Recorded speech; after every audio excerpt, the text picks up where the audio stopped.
오늘 하나님께서 우리에게 주시는 말씀은 신약성경 요한복음 1장 1절부터 5절까지 말씀입니다.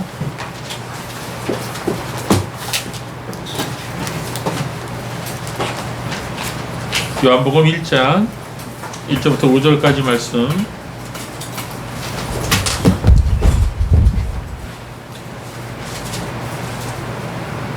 자, 하나님 말씀을 함께 봉독하겠습니다. 함께 소리를 맞추어 읽겠습니다. 태초에 말씀이 계셨다. 그 말씀이 하나님과 함께 계셨으니 그 말씀은 하나님이셨다.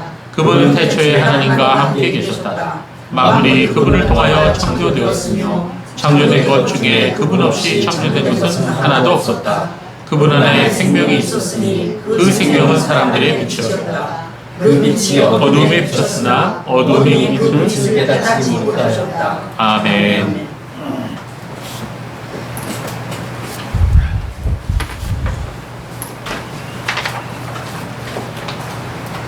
자, 사람이라고 하는 것이 어떤 때는 천사처럼 되기도 하지만 어떤 때는 악마처럼 되기도 합니다.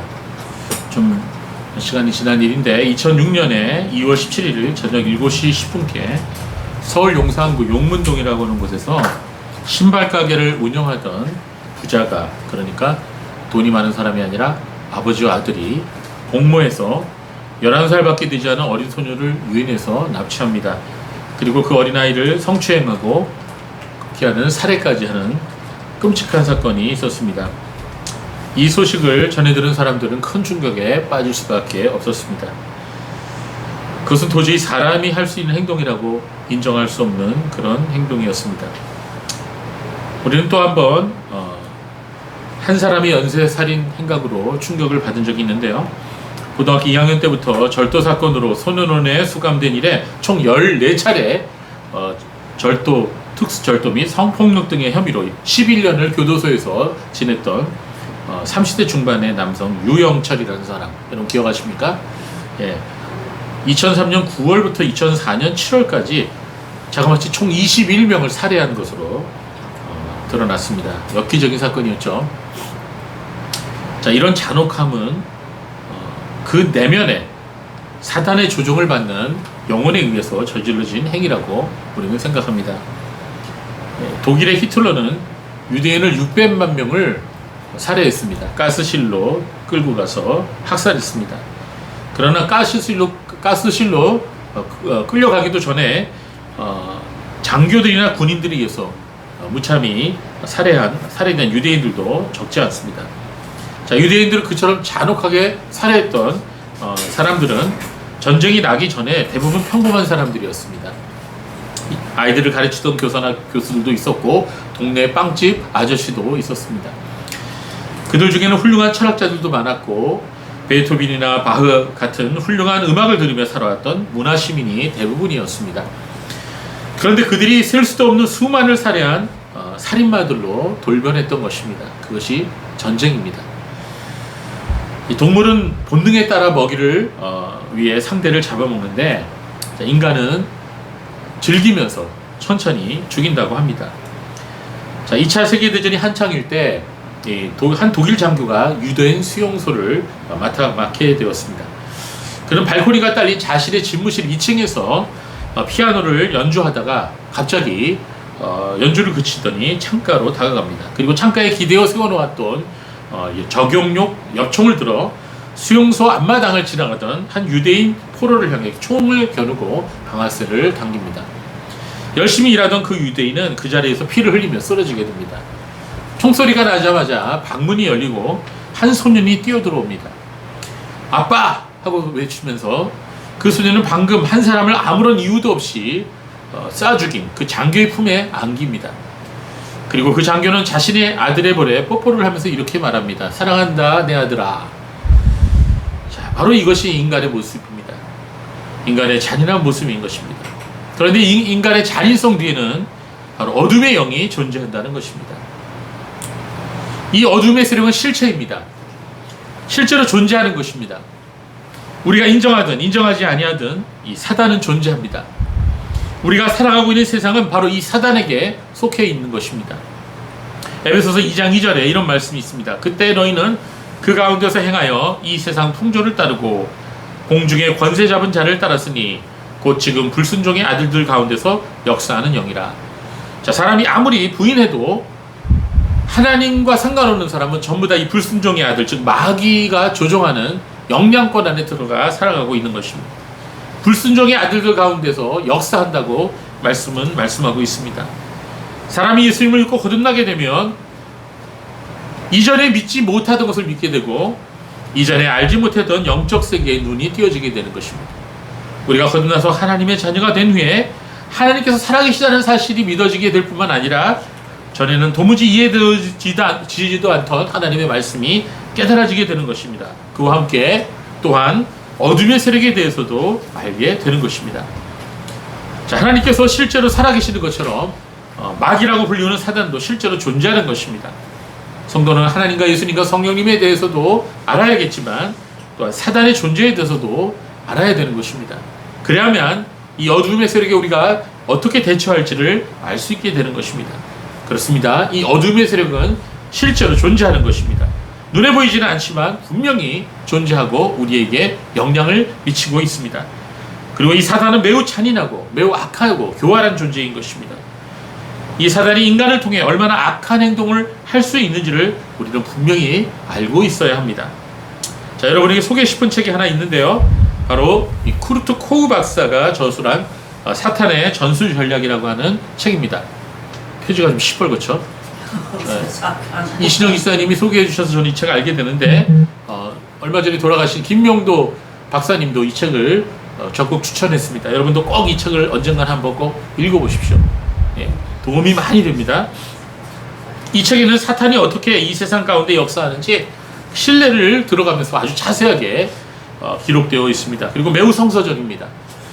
개인과 가정, 사회와 국가 안에서 역사하면서 미움과 싸움을 일으키고 저주를 가져다 오며 그리고 죄를 짓게 만들고 날마다 지옥 같은 생활을 하도록 만드는 존재가 바로 사탄인 것입니다.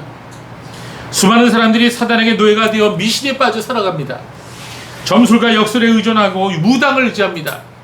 잘못된 종교와 이단과 사이비에 빠져서 그 올가미에서 헤어나오지 못하게 만드는 것입니다. 또한 너무나 많은 사람들이 마약과 알코올 중독에 중독되어 살아가고 있습니다. 또 수많은 사람들이 쾌락과 돈과 권력에 중독되어서 그것들을 얻으려고 인생을 허비하고 살아가는 것입니다. 이 모든 삶의 이면에는 바로 이 사단이라는 존재가 있어서 조종과 영향력을 행사하고 있는 것입니다. 사단과 귀신들은 특히 사람의 인격을 파괴하는 데 초점을 맞추고 있습니다. 한 사람의 인격이 파괴되면 그로 인해서 그 주변 사람들도 영향을 받고 그리고 가정이 파괴됩니다. 사단은 가정이 파괴되면 사회가 병들게 된다는 것을 너무나 잘 알고 있는 것입니다. 그렇습니다. 지금 사단은 온 세계의 가정마다 파괴하고 있어요. 2011년 4월 1일 오전 6시쯤 전북 전주시 평화동의 한 아파트에서 한 가장이 자신의 아내와 17살 딸을 흉기로 위협하면서 인질극을 벌이다가 결국 경찰 특공대가 투입되자 아파트 17층 베란다에서 뛰어내려 투신하여 그만 목숨을 잃고 말았던 사건이 있었습니다. 자, 이 가장 임모 씨는 49살이었는데 당시에 20여 년간 조울증을 앓고 있었고 2009년 1월부터 9개월간 정신병원에서 입원 치료를 받았지만 한동안 한 달 전부터 약을 끊었다고 합니다. 자, 임 씨는 그런 일이 있기 전에 자기 아내가 자신을 죽인다고 한다고 주장하면서 가족을 흉기로 위협했다고 합니다.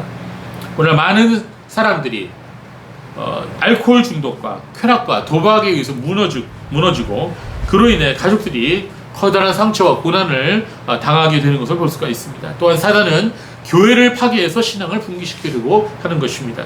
그 안에 끊임없는 분열과 갈등의 씨앗을 심어주고 그것에 몰두하여서 뒤에서 조종합니다. 그래서 교회가 본질적인 사명을 잊어버리고 비본질적인 것에 요소들에 집착하게 만들어버리는 것입니다. 또한 사단은 성도들을 공격해서 세상에 아무런 영향력을 행사하지 못하도록 말 잃은 소금처럼 살아가도록 만드는 것입니다. 성도를 하여금 돈을 사랑하게 만들고 그리고 쾌락의 노예가 되게 만들고 그리고 쉽게 분노하게 만들고 조급하게 만들고 명예를 추구하게 만드는 것입니다. 그래서 어둠의 세력의 종노릇하게 만들므로 인하여 철저하게 무장해제 시켜버리는 것이 바로 사단의 전략인 것입니다. 성도와 세상 사람들 사이에 그 어떠한 차이도 찾아볼 수 없는 그런 모습으로 만들어버리는 것입니다. 지금 현대교회가 그랬습니다. 여러분 유튜브를 보면은요, 이 존 파이퍼 목사님의 그 설교 영상이 많이 나오는데 그 중에 좀 시간이 됐지만 성적인 죄라고 하는 동영상이 있습니다. 영어로는 섹슈얼 신인데요. 한 5분 정도 남짓한 짧은 영상의 내용을 여러분에게 오늘 소개를 시켜드리도록 하겠습니다. 1977년 프라임스 키퍼, 물론 이 모임이 좋든 나쁘든 떠나서 이 프라임스 키퍼 모임에서 기독교인들이 모인 모임이죠. 아버지들이 모인 모임이에요. 62%의 남성이 자신들이 지금 현재 성적인 죄로 인해 고통을 당하고 있다고 고백을 했습니다. 자, 11년 후 지금, 그러니까 이 영상이 이 설교가 1988년에 이루어진 거네요. 11년 후 지금 거의 모든 가정에서 인터넷을 사용하는 이 시점에서 그 문제는 얼마나 더 심각해졌는지 상상해 볼 수 있다. 이렇게 파이퍼 목사님은 말씀하고 있습니다. 자, 그리고 이어지는 설교 내용은 이렇습니다.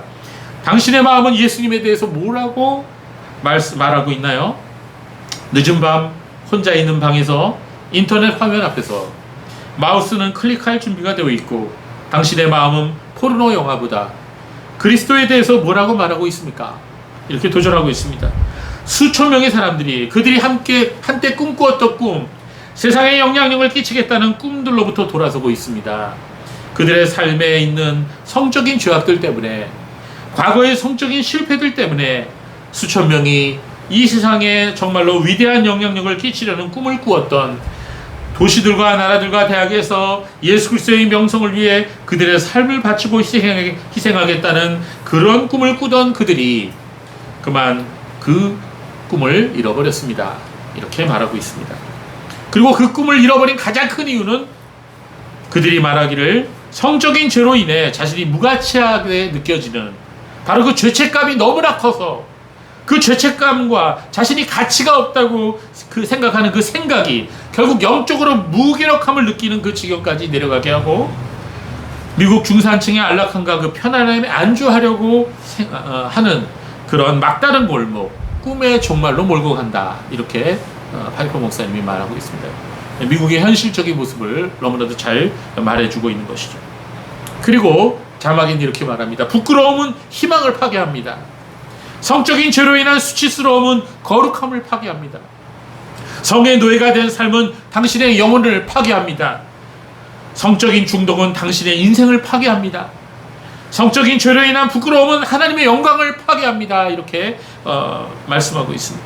젊은 그리스도인의 삶에 있어서 최대의 비극은 자의행위가 아닙니다.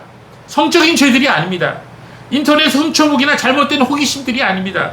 진짜 비극은 사탄이 그 모든 죄책감을 사용해서 당신이 한때 꿈꾸었던 그 모든 꿈, 비전들을 포기하게 만들고 그 자리에 그저 미국 중산층의 행복과 안락함과 안주함이라 안전이라고 하는 피상적인 기쁨을 추구하게 하는 삶을 갖게 만들므로써 훗날 당신이 안락의자 옆에서 주름지고 쓸모없는 모습으로 당신의 자녀들에게 세상을 추구하게 만드는 살찐 유산들을 남겨주며 죽게 만드는 것, 그것이 바로 가장 큰 비극인 것입니다. 그것이 바로 사단이 당신에게 주기 원하는, 팔기 원하는 인생인 것입니다. 왜냐하면 당신의 실패가 너무 커서 당신이 예수 그리스도와 그의 나라를 위해 한때 꿈꾸었던 그 꿈을 대신해서 당신이 할 수 있는 유일한 것이 그것뿐이기 때문입니다. 그러면서 이렇게 얘기합니다. 사람들이 성적인 유혹들로 인해 삶을 낭비하고 있습니다. 왜냐하면 우리들의 영혼들이 TV 시트콤에 사로잡혀 있기 때문입니다. 그 당시는 TV 드라마가 엄청 많았던 것 같아요. 지금도 그렇지만 오늘날은 넷플릭스나 유튜브 게임이나 동영상을 의미하겠죠? 상상할 수 있겠습니까? 몇 시간 동안 하루 종일 TV 시트콤 속에 푹 빠져 살다가 그리고 나서 교회에 가서 하나님을 아는 지식들을 풍성하게 수확하는 것을 상상할 수나 있겠습니까? 아니, 최소한 당신의 믿음의 나무에서 한 조각의 뭉치의 조각이라도 얻어갈 수 있겠습니까? 당신은 그냥 시든 잎사귀 한 장만 얻어갈 뿐일 것입니다. 그게 당신에게 일어날 일입니다. 굉장히 두려운 말씀이죠. 오늘날 수많은 교인들이 그렇기 때문에 큰 교회에 출석해서 방해받지 않고 다른 사람에게 싫은 소리 안 들으면서 그냥 마음껏 신앙생활을 하며 삶의 현장에서는 그렇게 살아가는 것입니다. 그러니 결론적으로 파이퍼 목사님이 이렇게 얘기하고 설교를 마칩니다. 그러니 올바른 교회를 찾고 당신의 성경책을 읽으세요. 그리고 올바른 책들을 읽으세요. 예수님을 위한 열정을 가진 신학, 즉 하나님을 아는 지식이야말로 당신의 육체적인 욕구를 정복할 수가 있게 만들 것입니다. 네, 맞습니다, 여러분. 이 세상의 유혹에서, 이 세상 육체의 정욕에서 빠져나올 수 있는 길은 우리가 하나님을 알아가는 지식이 얻게 될 때, 우리의 마음속에 하나님을 풍성하게 알아가게 될 때, 우리는 그것으로부터 벗어나게 되는 것입니다. 좋은 것을 알게 되면, 정말 좋은 것을 알게 되면 이전에 좋던 것들 다 버리게 돼요. 여러분, 그렇습니다. 우리가 지금 맛있다고 생각한 집에 단골이었는데 그보다 몇 배나 맛있는 집을 발견했어요. 여러분, 그 집 가겠어요? 안 가죠. 더 맛있는 집에 가죠. 그거하고 똑같은 거예요. 우리가 세상 쾌락이 아무리 좋고 세상 유혹이 아무리 좋아도 하나님을 아는 지식을 알게 되면요, 천국에 대한 지식을 알게 되면요, 세상 것이 하찮아지는 거예요. 여러분, 사단은 요사이 성도들이 교회 나가는 것을 이전처럼 그렇게 막지는 않습니다. 물론 지금 코로나 세상에 대해서 좀 상황이 바뀌긴 했지만, 사단은 우리들이 교회에 나가는 거를 나가도록 허락하되 적당히 믿도록 하는 게 만드는 것입니다. 세상을 향하여 그 어떠한 영향력도 행사할 수 없는 그런 무기력한 교회를 만들어버리고 마는 게 바로 사단의 목표인 것입니다. 바울 사도는 일찍이 이러한 일들이 일어날 것을 알고 있었기 때문에 디모데후서 3장 1절 5절에 다음과 같이 말씀하고 있습니다. 내가 이것을 알라 말세에 고통하는 때가 이르리니 사람들은 자기를 사랑하며 돈을 사랑하며 자긍하며 교만하며 회방하며 부모를 거역하며 감사치 아니하며 거룩하지 아니하며 무정하며 원통함을 풀지 아니하고 참소하며 절제하지 못하며 싸나우며 선한 것을 좋아하지 아니하며 배반하며 팔며 조급하며 자고하며 쾌락을 사랑하기를 하나님 사랑하는 것보다 더하며 경건의 모양은 있으나 경건의 능력은 부인하는 자니 이 같은 자들에게서 네가 돌아서라. 하나님을 알지 못하는 사람들의 삶의 모습이 교회를 다니는 사람들에게 그대로 이루어지고 있는 것입니다. 성도 여러분, 우리는 정신을 차려야 되겠습니다. 안일하게 살아서는 안 되겠습니다. 우리도 알지 못하는 사이에 사단의 계략에 빠져서 깊은 영적인 잠을 자고 있는지 그렇지 않은지 우리 한편 살펴보아야겠습니다. 성도 여러분, 우리는 믿지 않는 다른 사람들에게 전도해야 됩니다. 그러나 동시에 또한 우리 자신에게도 복음을 전해야 됩니다. 우리도 모르는 사이에 복음의 능력으로부터 멀어져서 삶을 살아가고 있지 않은지 살펴봐야 됩니다. 우리들은 우리의 마음과 가정과 교회와 직장과 나라 안에 역사하고 있는 이 어둠의 세력들을 그대로 방치해 두어서는 아니 되는 것입니다. 만약 우리가 마귀와 귀신들의 세력을 그대로 방치해 둔다면 우리도 모르는 사이에 그들에게 속아서 점점 포로 생활을 하게 되고 더 나아가서는 자신을 파멸의 길로 이끌게 될 수도 있는 것입니다. 그러므로 성도 여러분, 우리는 어둠의 세력과 전쟁해야 됩니다. 그렇다면 어떻게 어둠의 세력을 물리칠 수가 있을까요? 어둠의 세력을 물리칠 수 있는 방법은 한 가지밖에 없습니다. 그것은 바로 빛입니다. 빛이 비추면 어둠의 세력은 순식간에 사라지는 것입니다. 우리가 아무리 소리를 지르고 협박한다고 해도 어둠은 물러가지 않습니다. 그러나 한 줄기의 빛이라도 비추게 되면 어둠은 금세 물러가게 되었습니다. 제가 중학교 때였습니다. 제가 그때 다니던 교회는 동네의 작은 감리교회였습니다. 그 교회 중등부는 토요일 오후에 모임을 갖고 성경 공부를 했습니다. 중등부를 지도하시는 선생님께서 어느 날 한 가지 퀴즈를 우리에게 내주셨습니다. 여러분, 한 문제를 내주겠는데요. 10원으로 이 방을 가득 채워보세요. 그 당시에 10원은 오늘날의 10원보다는 좀 값이 더 나갔어요. 왜냐하면 크림빵 하나가 10원이었거든요. 예, 여러분 크림빵 아시죠? 지금도 나오죠. 산미 크림빵. 얼마나 맛있어요. 근데 그 10원으로 이 방을 가득 채워보세요. 큰 돈은 아니었어요. 너도나도 이 퀴즈를 풀기 위해서 머리를 이리 굴리고 저리 굴려보았는데 해답이 생각나지 않았습니다. 한 여학생이 그런데 정답을 맞췄는데요. 그것은 10원짜리 양초였습니다. 그 소녀가 10원짜리 양초를 사와서 불을 붙이니까 그 방이 금세 그 촛불로 가득 차게 되었어요. 그렇습니다. 빛이 비추면 어두움은 물러가게 되는 것입니다. 빛과 어두움은 함께 할 수 없습니다. 어두움은 빛을 이기지 못하지만 빛은 어두움을 이길 수가 있습니다. 또한 빛은 생명의 역사를 일으킵니다. 빛이 비추이는 곳에는 놀라운 생명의 역사가 일어납니다. 빛이 없으면 죽음이 역사합니다. 그러나 얼어던 땅에 빛이 비추이면 생명의 싹이 돋아나서 얼마 안 되어 울창한 수풀이 되고 살림이 되는 것입니다. 오늘 본문에 보면 예수님은 세상의 빛이라고 말씀하고 있습니다. 요한복음 1장 4절에 이렇게 말씀하십니다. 그분 안에 생명이 있었으니 그 생명은 사람들의 빛이었다. 이 얼마나 놀라운 말씀입니다. 1장 9절에도 이렇게 기록되어 있습니다. 모든 사람을 비추는 참빛이 세상에 오셨다. 요한복음 9장 5절에서도 예수님께서는 이렇게 사람들에게 말씀하셨습니다. 내가 세상에 있는 동안 내가 세상의 빛이다. 마태복음 4장 15절과 16절에서 우리는 이러한 말씀을 읽을 수가 있습니다. 스불론 땅과 납달리 땅과 요단강 저편 해변길과 이방의 갈릴리여, 그 암에 앉은 백성이 큰 빛을 보았고 사망의 땅과 그늘에 앉은 자들에게 빛이 비추었도다 하였느니라. 예, 바로 예수님을 지칭하는 거죠. 예수님께서 2000년 전에 팔레스타인에 오셨을 때 그분의 발걸음이 닿는 곳마다 생명이 살아나는 역사가 일어났습니다. 삶에 아무런 목적도 없이 살아가던 영혼들이 예수님을 만나보자마자 자신의 삶의 목적과 의미를 찾게 되었습니다. 그분이 거니셨던 길에서 만난 사람마다 빛을 보게 됩니다. 거리에서, 회당에서, 물가에서, 산등성이에서 그분을 만나는 사람마다 그들의 마음속에 빛이 비추게 되었습니다. 그 빛은 그들의 영혼을 살리는 빛이었고 몸과 마음을 치유하는 빛이었고 방황하는 인생들을 어디를 향하여 살아가야 되는지를 밝히 보여주는 생명의 빛이었던 것입니다. 오늘 본문 요한복음 1장 5절 말씀의 헬라어 원문에 대한 개역 개정 성경의 번역은 이렇습니다. 빛이 어두움에 비치되 어두움이 깨닫지 못하더라. 다른 성경도 비슷합니다. 그 빛이 어두움에 비쳤으나 어두움이 그 빛을 깨닫지 못하였다.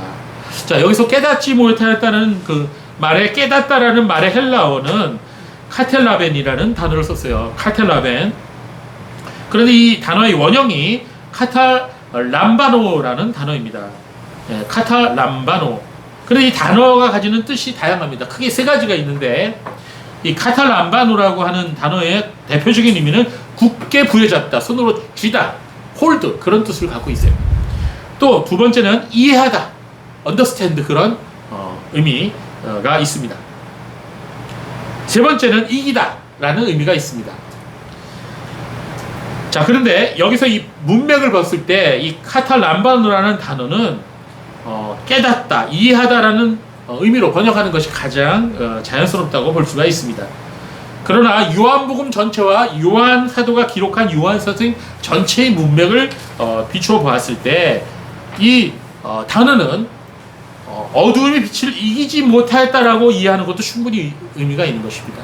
즉 이기다라는 의미로 우리가 이해해도 충분히 그 의미가 통하는 것입니다. 그래서 개역성경 또 우리 바른성경에서도 이 5절 후반부에 깨닫지 못하더라에 대한 난해주를 달아서 밑에다가 뭐라 그랬어요? 이기지 못하더라 이렇게 설명을 해놨습니다. 세번역 성경은 아예 이기지 못하더라고 번역해놨습니다. 그렇습니다.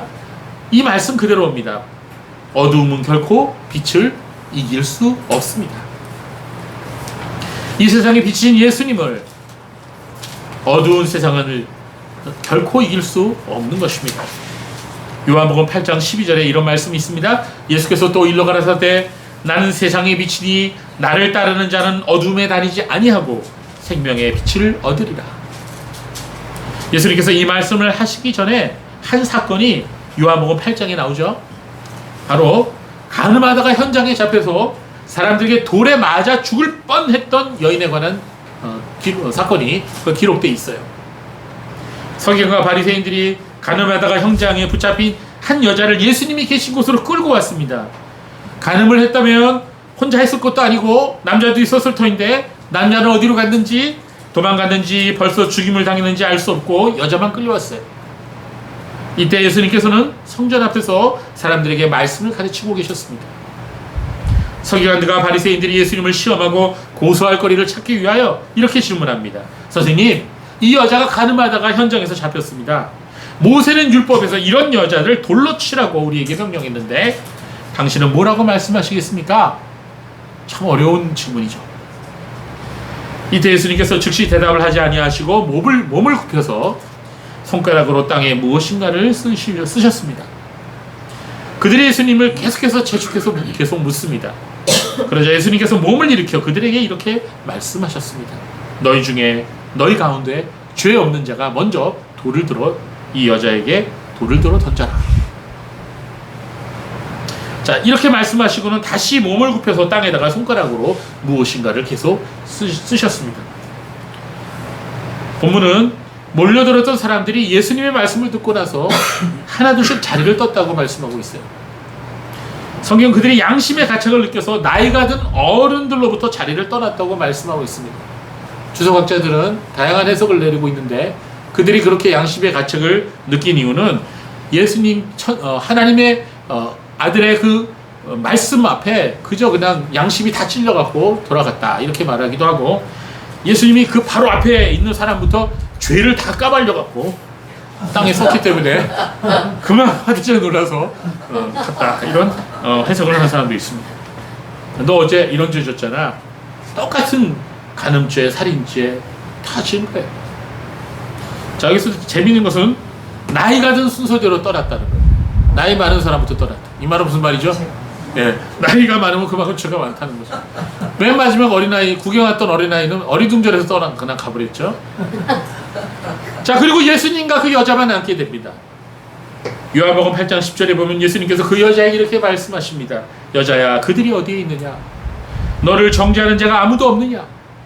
그때 여자가 예수님께 대답하였습니다. 주님, 아무도 없습니다. 그러자 예수님께서 그 여자에게 말씀하십니다. 나도 너를 정죄하지 않으니 가거라. 그리고 이제부터 더 이상 죄를 짓지 마라. 이 얼마나 드라마틱한, 얼마나 놀라운 말씀인 것입니다.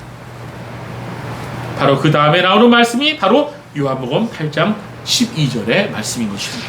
예수께서 다시 그들에게 말씀하시기를 내가 곧 세상의 빛이니 나를 따르는 자는 결코 어두움 속에 다니지 않고 생명의 빛을 얻게 될 것이다. 이렇게 말씀하십니다. 그렇습니다. 여러분, 빛 가운데 걸어가면 넘어지지 않습니다. 예수님을 따르는 사람은 결코 어둠 속에 다니지 않습니다. 왜냐하면 예수님께서 생명의 빛이 되시기 때문인 것입니다. 가늠하다가 사람들에게 붙잡혔던 이 여인이 어두운 가운데서 살고 있었던 것입니다. 이 여인을 돌로 치려고 했던 그 사람들도 모두 다 어두운 가운데서 살고 있었던 것입니다. 그녀가 더 이상 죄를 짓지 않기 위해서는 생명의 빛이신 예수님을 따르는 길뿐인 것입니다. 어두움은 이처럼 사람으로 하여금 무지와 죄와 불행 속에서 살아가도록 만드는 것입니다. 예수님이 없이 살아가는 인생은 이와 같이 무지와 죄와 불행 속에서 인생을 살아갈 수밖에 없는 것입니다. 그러다가 영원한 지옥으로 떨어지게 되는 것입니다. 다시 오늘 본문 말씀인 요한복음 1장 4절 5절을 보시기 바랍니다. 그 안에 생명이 있었으니 이 생명은 사람들의 빛이라. 이 빛이 어두움에 비치되 어두움이 깨닫지 못하더라. 어두움이 이기지 못하더라. 그렇습니다. 이 말씀은 너무나 놀라운 말씀인 것입니다. 예수님 안에 있는 생명이 사람들에게 빛이 되는 것입니다.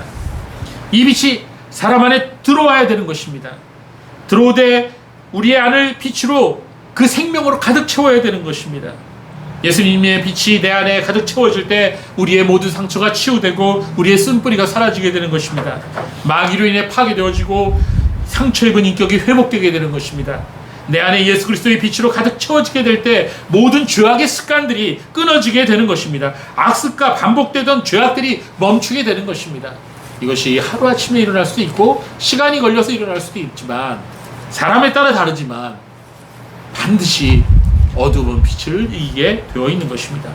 나의 힘으로 끊으려 해도 되지 않던 것들이 하나님의 능력으로 하나님의 은혜로 인하여 해방되게 되는 것입니다. 혹시 우리들 가운데 아직 어두운 가운데서 살아가는 분들이 있습니까? 그렇다면 예수님의 빛이 내 안에 들어오게 해야 되는 것입니다. 어떻게 해야 되는 것입니까? 먼저 내 안에 어두움이 있음을, 내 안에 빛이 없음을 인정하는 것이 필요합니다. 내 안에 어두운 삶의 모습이 있는 그대로 인정하는 것부터 출발해야 되는 것입니다.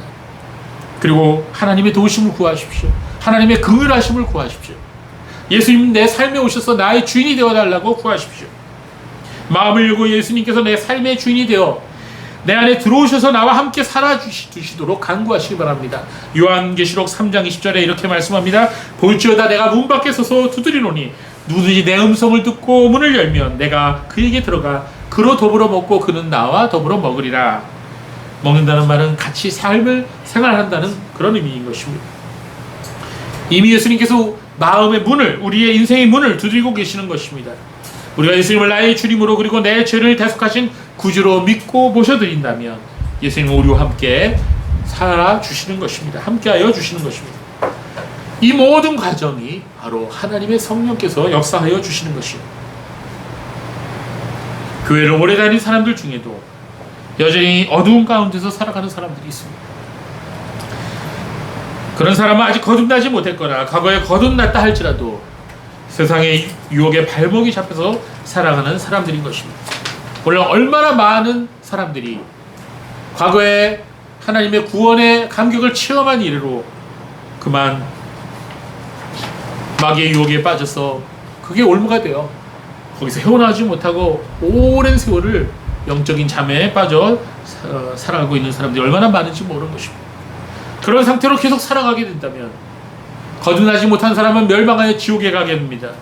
거듭난 사람이라 할지라도 하나님께서 거듭난 사람에게 주시는 놀라운 은혜와 복을 하나도 경험하지 못하고 그것을 누리지도 못하고 죽을 때까지 지옥과 같은 삶을 살아가게 되는, 결국은 하나님의 큰 꾸지람을 듣게 되는 그런 인생을 살게 될 것이라는 것입니다. 그렇다면 우리가 어떻게 해야 될까요? 우리는 하나님의 생명의 빛이, 예수 그리스도의 빛이 우리 안에 들어오도록 하기 위해서 어떻게 해야 될까요? 우리는 지속적인 성경 읽기를 해야 됩니다. 지속적인 성경 읽기는 하나님의 생명이 내 안에 흘러 들어올 수 있도록 할 수 있는 가장 좋은 방법인 것입니다. 우리가 하나님을 만날 수 있는 방법이 있어요. 그것은 성경을 읽는 것입니다. 성경을 읽는 가운데 우리가 하나님을 만나게 되는 것입니다.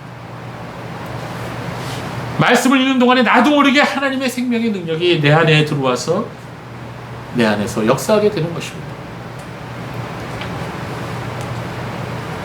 그리고 여러분, 짧은 시간에도 좋으니까 매일 시간을 정해놓고 하나님을 만나는 기도의 삶을 시작하기 바랍니다. 바로 그 기도하는 시간이 하나님의 은혜가 내 안에서 역사하는 시간이 되는 것입니다. 마치 환자가 의사 선생님 만나서 상담을 하고 적절한 치료를 받는 것처럼 우리를 창조하신 하나님께서 우리 안에 여러 가지 잘못된 부분들을 새롭게 하시는, 그리고 죽은 영혼을 살리시는 그런 역사가 바로 이 기도를 통해서 이루어지게 되는 것입니다. 그리고 하나님을 더욱 알아가도록 힘쓰시기 바랍니다. 성경을 목회자나 먼저 믿은 분들을 통해서 성경을 공부하고 좋은 신앙 서적을 공고받아서 그 서적을 읽어감으로써 교리 공부를 함으로써 하나님을 더욱 알아가시기를 바랍니다. 아까도 말씀드렸지만 하나님을 알아가는 지식은 너무나 고상하고 아름답고 우리에게 놀라운 기쁨을 주기 때문에, 세상이 주는 그 어떠한 기쁨보다 크기 때문에 우리를 모든 육체의 기쁨과 유혹으로부터 우리를 벗어나게 하게 되는 것입니다. 근데 사람들이 이걸 못해요. 이걸 못해요. 기도하는 거 못하고 말씀 읽는 거 못하고 이 교리 공부하고 성경 공부하는 걸 못하더라고요. 그래서 참 이게 정말 흉악한 마귀의 진이에요. 그래서 우리가 말씀에 굴복하도록 만드는 성령의 역사가 필요합니다. 그래서 우리는 우리 자신과 우리의 자녀와 우리의 주위에 있는 수많은 사람들을 위해서 우리는 날마다 기도해야 돼요. 그들에게 성령께서 강력히 역사하셔서 그들이 말씀 앞에서 굴복하고 바로 하나님 앞에 나와 기도하게 하시고 말씀을 펴서 읽게 하시고 성경을 공부하고 교리를 공부하고 그리고 신앙서적을 읽게 해달라고 우리는 기도해야 되는 것입니다. 그렇습니다. 예수님을 믿는 사람은 어둠에 거하지 않고 빛 가운데 살아가게 됩니다.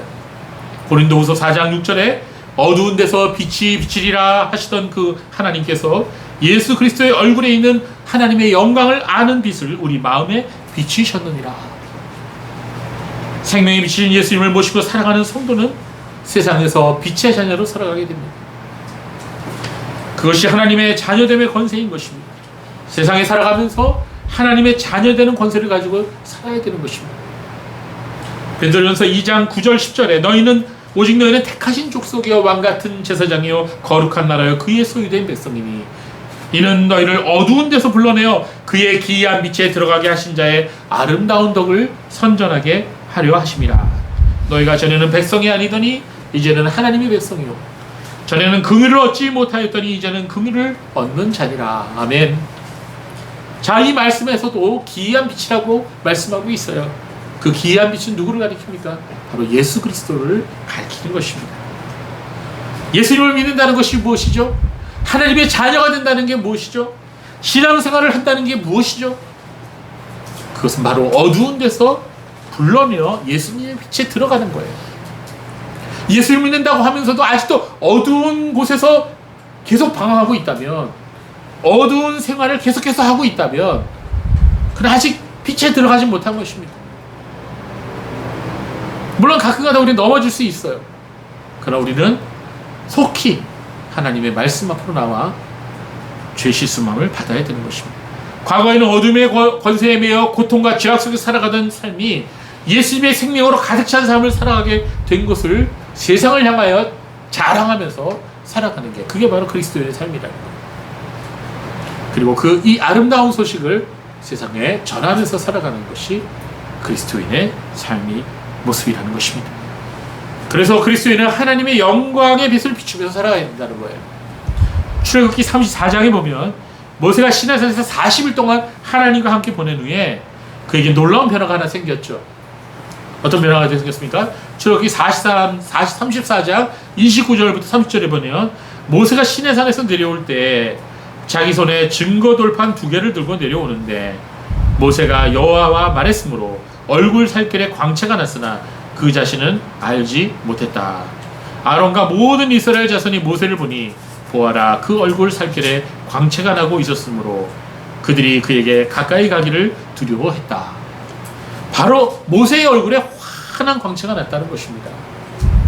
그 광채가 얼마나 강했던지 사람들이 쳐다보기도 두려워했다는 거예요. 그래서 한동안 모세가 얼굴에 뭘 썼어요? 수건을 썼죠, 수건.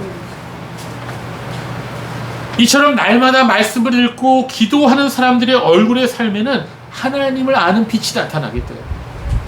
사람들은 우리가 말을 하지 않아도 우리가 달라진 것을 발견하게 됩니다. 눈빛이 다르고 삶을 살아가는 태도와 방법도 달라지게 되는 거예요. 얼굴 표정이 달라지는 거예요. 내 안에 계신 생명에 비치신 예수님께서 그렇게 우리를 만들어 가는 것입니다. 우리가 세상에 살면서 많은 고난을 당합니다.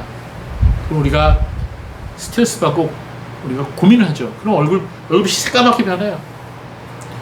그렇지만 우리가 날마다 주님 앞에 나와서 우리가 그 무거운 짐을 주님께 내려놓고 우리가 주님의 그 놀라운 능력과 은혜와 위로 가운데 살아가게 된다면 우리도 이 모세처럼 하나님을 아는 예수 그리스도의 영광의 빛을 드러내는 삶을 살아가게 될 것입니다. 말씀을 이제 맺겠습니다. 사람들은 세상을 살아가면서 어둠과 저주와 죽음의 세력으로부터 벗어날 수가 없는 것입니다. 사단과 귀신의 권세로부터 벗어나지 못하고 평생 그 세력의 종노릇하게 되는 것입니다. 이 어둠의 권세로부터 벗어날 수 있는 길은 오직 빛이신 예수 그리스도를 믿고 하나님의 자녀가 되는 길뿐인 것입니다. 우리에게 참 자유를 주시는 분은 오직 하나님의 말씀과 성령이에요. 오직 하나님뿐이십니다. 사람들은 자신의 나쁜 성격과 죄악된 습관과 어두운 생활을 잘 알고 있지만 스스로 고치지 못해서 계속 어둠의 종으로 살아가게 됩니다. 그러나 주님 앞에 나와서 우리의 죄를 있는 그대로 자백하고 내 혼자 힘으로는 할 수 없음을 고백하고 하나님의 도우심을 구할 때 하나님께서는 예수님의 생명의 빛이 내 안에 흘러 들어오도록 하시는 것입니다. 그러므로 우리 이렇게 기도해야 됩니다. 하나님, 그동안 저는 마귀의 종노릇을 해왔습니다. 제가 원치 않은 일을 매일 반복하며 살아왔습니다. 예수님, 나를 도와주십시오. 예수님의 그 빛이 내 안에 들어오게 해주십시오. 그리고 제 안에 있는 어둠의 세력들을 몰아내어 주십시오. 생명의 빛으로 가득하게 채워주십시오. 그리고 지속적으로 하나님의 말씀을 읽으면서 기도 생활을 하도록 하시기 바랍니다. 성령으로 충만을 달라고 기도하시기를 바랍니다. 그리고 하나님을 알기 위해 지속적으로 성경을 공부하고 교리 공부를 하시고 유익한 책들을 읽으십시오. 그래야 할 때 우리는 예수 그리스도의 빛으로 가득한 삶을 살아가게 되고, 또 우리가 있는 곳에서 우리가 만나는 사람들에게 생명의 빛을 전하는 그런 삶을 살아가게 될 것입니다. 기도하겠습니다.